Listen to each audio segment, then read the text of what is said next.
Each day in fisheries is different. You never know everything. You always learn something.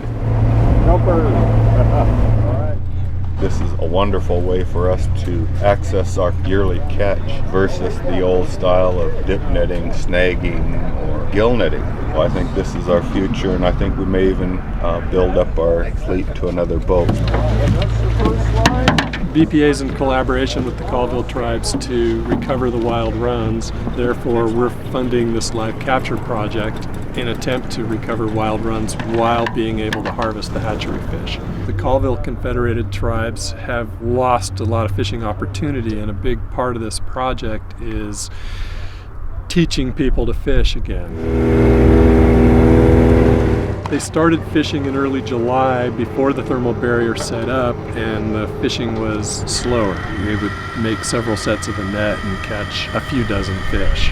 Whereas now, with this thermal barrier set up, you can get several hundred fish in one set of the net, sometimes over 1,000. This purse seine can harvest the fish here because they're concentrated in one location. The fish want to go up the Okanagan toward their spawning grounds, but the water's too warm. So they'll mill around at the mouth of the Okanagan, and when the water gets below about 70 degrees Fahrenheit, the fish will move. Above that, they won't. They'll stay down here where it's several degrees cooler in the Columbia. This isn't something that would work everywhere on the river.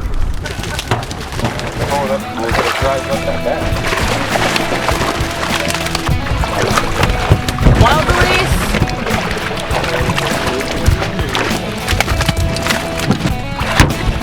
Wild release! Wild release! And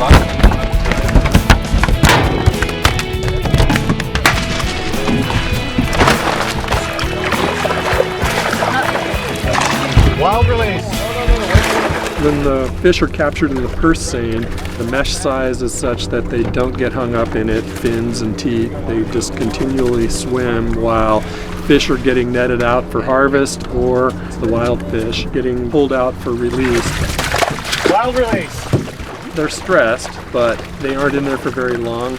When there's a good number of fish in the net, say a couple hundred or more, the sorting process takes 45 minutes maybe, and the fish are all in the water and they are relatively unharmed. Wild release! We're releasing the wild origin fish so they can go spawn, and the hatchery origin we're keeping to go out for our tribe. We've never had this many fish. We average maybe 300 to 400 sockeye and about 60 to 80 chinook per delivery. Wild release! In my opinion, this is the way to harvest salmon.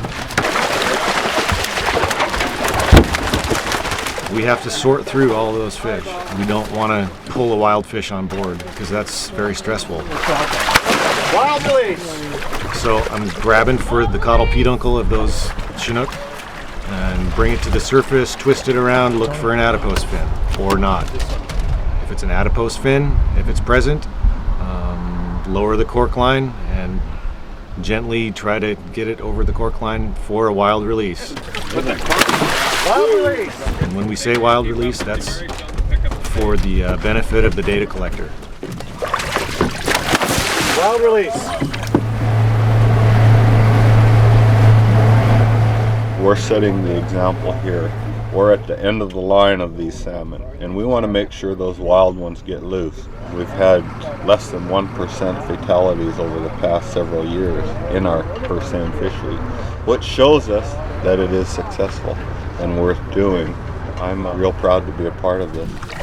Ooh, yeah, look at that beauty. Oh, that is a queen. Wild release! Sometimes it's not what you do, but how you do it. And I think we're doing it right. And I can believe in that.